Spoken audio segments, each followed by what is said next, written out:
Hello and welcome to this video about the Emego Assistive switch.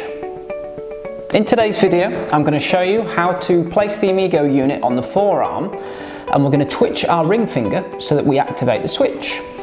So to start with, we need the Emego base unit, the Emego patient unit, and we need one of the following attachments. So we could use the medical adhesive tape, which is a double-sided sticky tape that's placed onto this specially made holster. We would then just place this on the working muscle that we're trying to target so we can get a switch. But for today's demonstration, I'm just going to use the Velcro strap that simply hooks and loops round that way. So let's first turn on the Emego base unit and the Emego patient unit, and we can see that they are connected. Let's place the patient unit in the holster. I'm going to place this on my forearm. It's going to be about 2/3 away from my hand and about 1/3 away from my elbow. And what we're doing is we're looking for the ring finger muscle. It will work with any working muscle. It's just a case of placement on each of the tendons. So let's look at the base unit again, and we're going to go into the audio mode. So this will help us understanding when the muscle is activated. We'll be able to hear a beeping sound. So to do that, I'm just going to go into audio mode,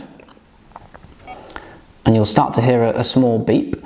We'll go back into the patient unit mode, and what I'm going to do is I'm going to turn Emego down to its most sensitive. So we're starting with a clean slate. You'll hear a long beep, and that indicates that the Emego is now at its most sensitive point. The threshold line by the plus and the minus is now at the bottom level. So what we can do now is I'm going to relax my right hand where the Emego is, and I'm going to hold down the plus button, and now the beeping has stopped. And now when I switch my ring finger, we're getting a beep. And that indicates that the Emego is picking up that forearm muscle twitch. So it's as easy as that. And now for someone who can't maybe move as much as I can, you can turn down the sensitivity and just adjust it accordingly. So I'll just relax my muscle, and you can see really small movements. We're still getting that beeping sound. And like I say, it doesn't have to be on the ring finger. We can move it around and isolate the forefinger, or we could try and get the thumb. Anywhere around on the forearm muscle works really well with the Emego. Thanks for watching this video.